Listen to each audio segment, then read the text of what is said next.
Chers téléspectateurs, bonjour. Bonjour chers élèves. Bienvenue en classe sur l'ORTM. Le cours que je m'avais vous présenter ce matin est un cours de 11e Sciences SVT de l'enseignement secondaire général. C'est le concept général 2. Thème environnement et santé.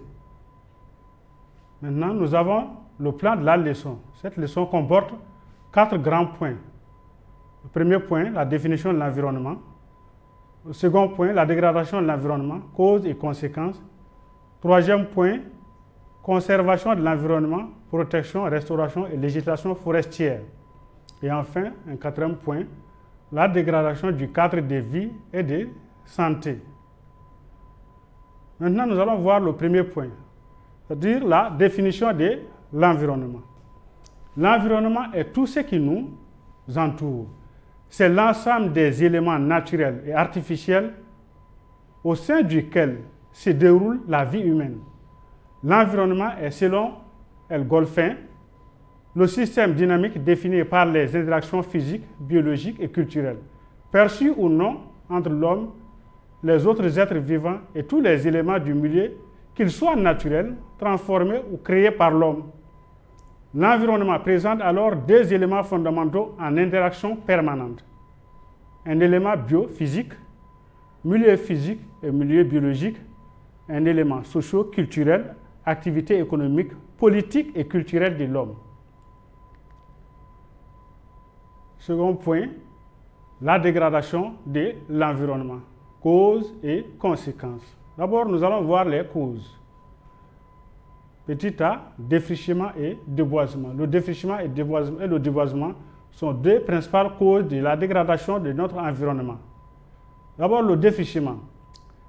Il consiste à débarrasser totalement ou en partie un terrain de la végétation qui le recouvre en vue de s'installer ou installer une production agricole ou industrielle.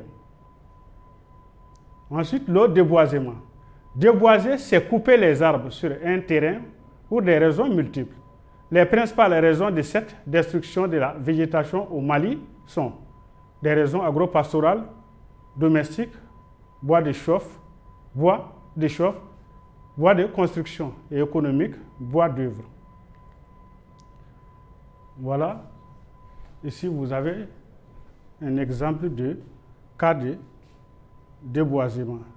Observez et regardez comment cet espace jadis très dense est en train de se transformer progressivement en terrain nu. C'est l'œuvre de certaines grosses machines, à savoir les tronçonneuses, qui sont en train de détruire une forêt ici. Donc, une autre cause de la dégradation de notre environnement, c'est les feux de brousse. On appelle feu de brousse tout feu se développant d'une manière incontrôlée dans le domaine forestier et dans les jachères de moins de 5 ans. Après les feux de brousse, nous avons également la chasse qui agit sur notre environnement dans le domaine de la dégradation. Est considérée comme acte de chasse toute action visant à poursuivre, capturer ou tuer un animal sauvage ou tendant à prendre des œufs ou détruire des nids des oiseaux ou reptiles. Donc, la pêche également en est un autre facteur, une cause de la dégradation de notre environnement. La pêche est la capture du poisson, mais également des mollusques crustacés, des algues et mammifères aquatiques. Le nomadisme pastoral et le surpâturage. On entend par nomadisme pastoral le mode de conduite du troupeau dans l'élevage extensif. Quant au surpâturage, elle est l'exploitation excessive de la végétation d'une surface fourragère par le bétail.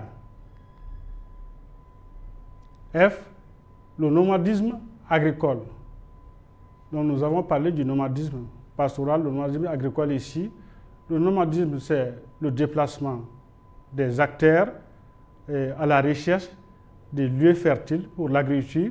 Il s'agit de se déplacer souvent, même en changeant d'habitation, pour aller s'installer à la recherche de terrains fertiles, de terrains profitables pour l'agriculture, lorsque les premiers sites sont dégradés. Donc, le nomadisme agricole, c'est le nomadisme qui consiste dans la coutume de cultiver la terre dans des clairières défrichées. À cet effet, dans le réservoir naturel de la végétation, forêt ou savane, de les abandonner quand le sol est dégradé par la culture, ainsi que dans les coutumes de déplacer des habitations pour les rapprocher de nouvelles réserves de sols vierges. Voilà, c'est ce que je disais, c'est le déplacement à la recherche de sols vierges profitables pour l'agriculture lorsque les anciens champs sont dégradés, sont alors dépourvus de fumure. Donc, G, la pollution. La pollution est l'introduction dans un milieu d'une substance ou d'un facteur physique, chimique ou biologique qui entraîne une nuisance ou une altération de l'environnement. La pollution affecte l'air, pollution atmosphérique, les eaux, pollution des eaux et le sol, pollution du sol. Donc la pollution se manifeste à 3 niveaux, comme cité ici. Nous allons voir d'abord le premier niveau, c'est la pollution atmosphérique. Les combustibles domestiques, bois, charbon, les combustibles industriels, hydrocarbures, dégagent des gaz tels que SO2, CO2, CO, NO2 qui polluent l'atmosphère. Voilà ici un exemple de pollution atmosphérique en milieu urbain. Regardez comment alors il se dégage des quantités énormes de fumée. À cela, il faut ajouter les fumées dégagées par les tuyaux d'échappement des engins mobiles en circulation. Deuxième niveau de la pollution du sol. Les causes de la pollution des sols peuvent être liées à une activité. Elle peut être industrielle ou agricole, mais il peut aussi s'agir d'une guerre, de la pratique sportive, des loisirs ou encore de certaines catégories d'accidents. Ces causes peuvent être liées également à un polluant, à savoir les explosifs, les éléments chimiques employés dans le domaine militaire, les pesticides, les hydrocarbures, les radionucléides, les huiles minérales, le cyanure, etc.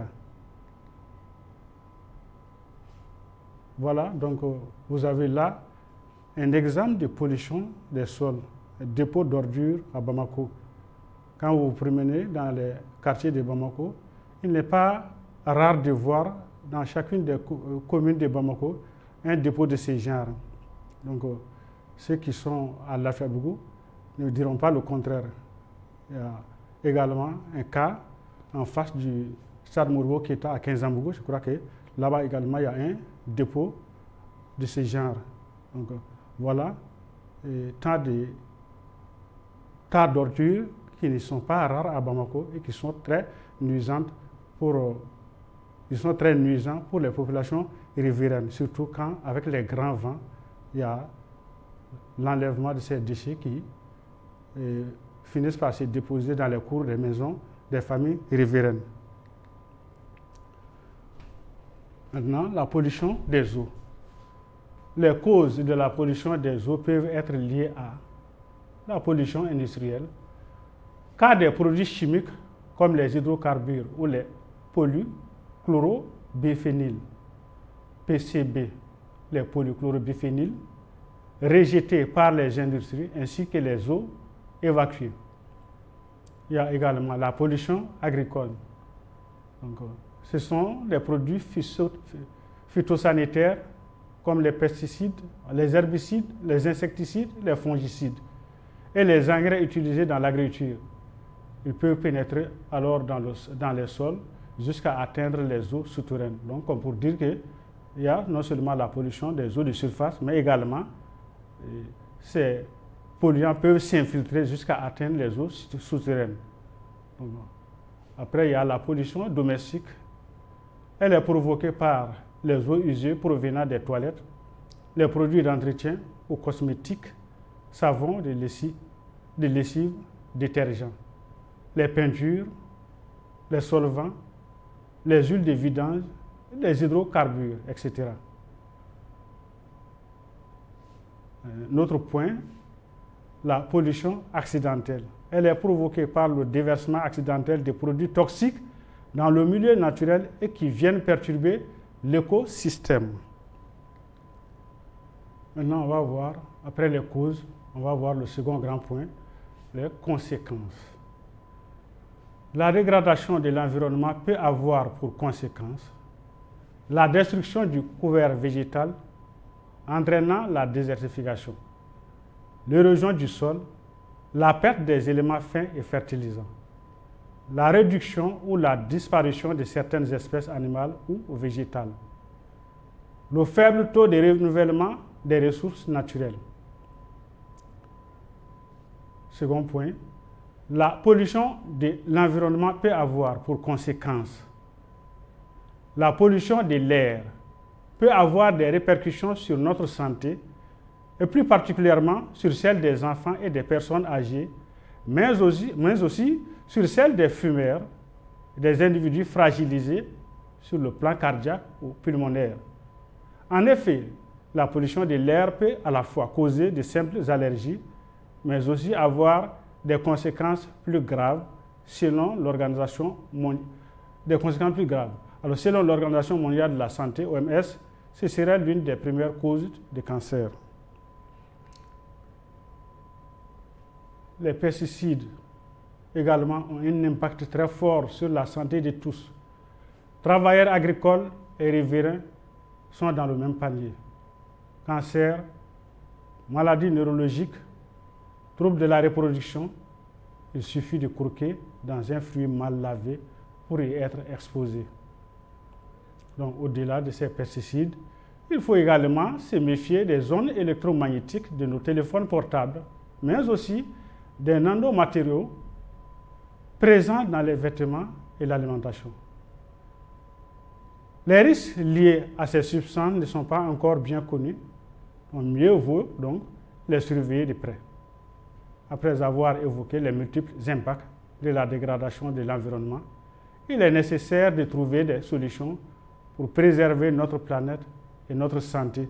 C'est ce qui va nous conduire au troisième grand point de cette leçon, donc la conservation de l'environnement, protection et restauration et législation forestière. Ayant mesuré les dangers qui menacent les équilibres naturels, l'homme s'efforce de conserver l'environnement. Cette conservation de l'environnement passe par la protection et la restauration de l'environnement naturel. D'abord, la protection de l'environnement naturel. Alors, parmi les actions de protection, on distingue 1.1 les aires protégées. Une aire protégée est, selon la définition de l'Union internationale pour la conservation de la nature, UICN, un espace géographique clairement défini, reconnu, consacré et géré par tout moyen efficace, juridique ou autre, afin d'assurer à long terme la conservation de la nature et des services écosystémiques et des valeurs culturelles qui lui sont associées. Les aires protégées au Mali. Les parcs nationaux. Qu'est-ce qu'un parc national? Un parc national est une portion de territoire dans laquelle la faune, la flore et le milieu naturel en général sont protégés des activités humaines, donc mises à l'abri des activités destructives de l'homme. Le parc national de la boucle du Baoulé est un exemple qui se situe dans les régions de Kaye et de Kouloukoro. Nous avons également un autre exemple de parc national, le parc national de Kouroufi, situé dans le cercle de Bafoussam et région de Kaye. Il y a le parc national de Wango, situé dans le cercle de Bafoussam et région de Kaye également. Maintenant, Les réserves naturelles. Nous avons la réserve de faune de Nyenedougou, située dans le cercle de Bougouni, région de Sigasso. Une réserve partielle de faune dans Songo et Menaka. Il y a également une réserve spéciale des éléphants de Douazan, située dans le Gourma, cercle de Douazan et région de Mopti. La sanctuaire des chimpanzés de Bafoulabé, région de Kaye. Maintenant, vous avez là la liste de quelques espèces animales et végétales protégées au Mali dans le cadre de la protection, de la conservation de notre environnement. Donc, ce tableau représente la liste des espèces animales protégées. À gauche, vous avez le nom français. À droite, le nom Bambara. Donc, il y a le chimpanzé, qu'on appelle un Bambara Wuroni, le lamantin, Ma, le guépard, Kolokari, la dax, le nom Bambara n'y est pas parce que c'est une sorte d'antilope du Nord, une espèce d'antilope du Nord qui est mal connue en milieu Bambara. C'est pourquoi le nom Bambara n'est pas connu. L'oryx algazelle, Dangalakoulé, le coq de Buffon sont la gazelle d'Orcade, Siné, la panthère, Waranikala, le buffle, Sigi, l'hippopotame nain, Malekourouni, l'éléphant, Sama, le crocodile, Bama, la cigogne, Banikono, la grue couronnée, Ngouma, et le grand Kalao, Dibon. Donc voilà, parmi les espèces animales, quelques-unes qui sont protégées au Mali. Là, c'est la liste de quelques espèces végétales également protégées. Ici, à gauche, nous avons le nom scientifique et à droite, le nom Bambara. Kaya sénégalensis, Djala, Bombax, Costatum, Boumou, Acacia Sénégal, Donkori ou Patou, Afzelia africana, Lengue,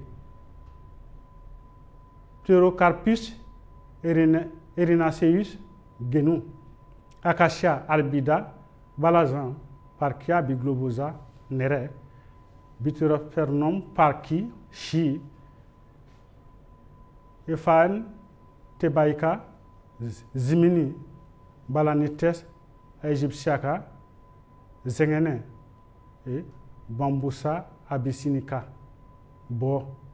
Donc, ici, nous avons quelques espèces végétales protégées au Mali. Toujours dans le cadre de la conservation de notre environnement, nous avons l'interdiction des feux de brousse. L'utilisation des feux de brousse est interdite. Toute opération de mise à feu doit se faire dans un cadre strictement contrôlé. Il est interdit d'abandonner un feu non éteint. 1.3. Il y a également la substitution des énergies. Le remplacement des énergies fossiles par les énergies nouvelles et renouvelables, l'énergie éolienne, l'énergie solaire, l'énergie de la biomasse, qui ne sont pas source de pollution. 1.4. La lutte contre la pollution. Nous avons parlé d'abord largement de la pollution dans les précédents points. Maintenant, nous avons vu que la pollution a un impact très important dans le cadre de la dégradation de notre environnement. Il faut alors chercher à lutter contre la pollution. Alors, les méthodes de lutte contre la pollution varient suivant le type de polluant. On distingue, par exemple, la collecte et le traitement des déchets solides, l'installation des stations d'épuration des eaux usées et des eaux d'égout, la limitation de l'utilisation des engrais chimiques au profit de la fumure organique, le recyclage des déchets, l'utilisation de dépoussiéreurs ou des filtres pour limiter les taux de poussière atmosphérique, le contrôle des gaz d'échappement des véhicules automobiles. Maintenant, on va voir en second point la restauration de l'environnement naturel. Il s'agit du reboisement. de l'amélioration des techniques agricoles, culturelles et pastorales. L'agriculture durable basée sur les principes du développement durable est une technique qui permet de limiter la destruction abusive de l'environnement. Elle est fondée sur un certain nombre de principes, à savoir l'utilisation optimale des ressources naturelles, en priorité de l'eau, le recyclage des déchets végétaux et animaux pour fertiliser et maintenir la qualité des sols, compost et fumier, l'utilisation des déchets verts comme biomasse, combustible, carburant, biogaz. Alors, pour créer de l'énergie. Il y a également la limitation des émissions de gaz à effet de serre, la limitation de la pollution des milieux en diminuant l'utilisation des engrais et des pesticides, l'aménagement des paysages agricoles et la lutte contre la désertification, la reconstitution de la faune et de la flore, la lutte contre l'érosion des sols.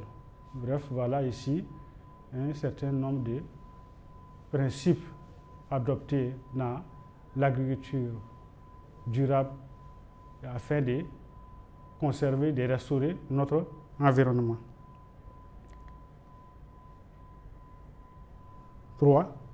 Troisième point, la législation forestière.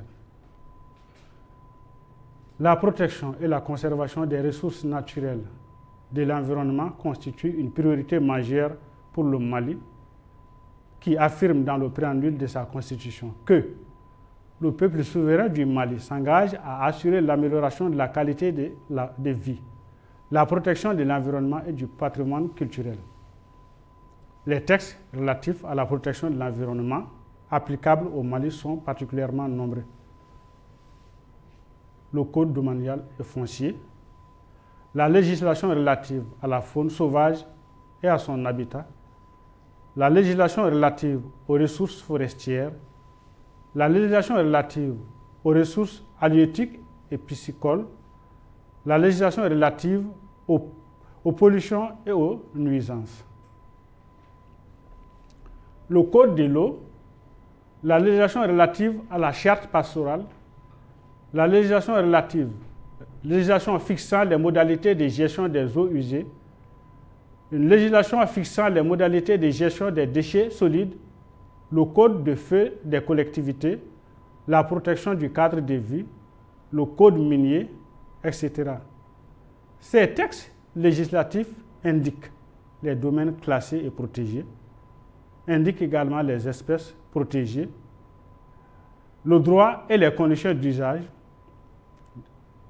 détention d'un permis par exemple, et des pénalités qui peuvent aller d'une amende à la peine d'emprisonnement.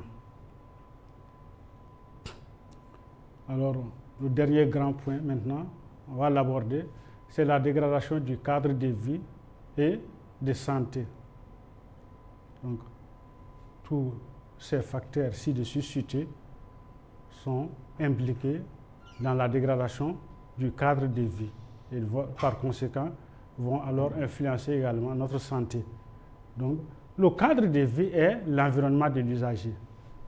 La dégradation du cadre de vie est causée par l'accumulation des déchets, des gaz de combustion issus des moteurs, les fumées industrielles, l'incinération des déchets de diverses natures et les particules de poussière en suspension, errance des animaux, développement anarchique des quartiers spontanés et le non-respect des différents schémas d'aménagement.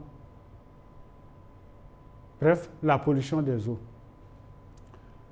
Maintenant, les conséquences de cette dégradation sont, par exemple, les intoxications, les maladies diverses, prolifération bactérienne, infestation des parasites et des rats. Ces problèmes de santé ont pour conséquences sociétales les traitements médicaux, les arrêts de travail, et ça peut conduire même à l'appauvrissement.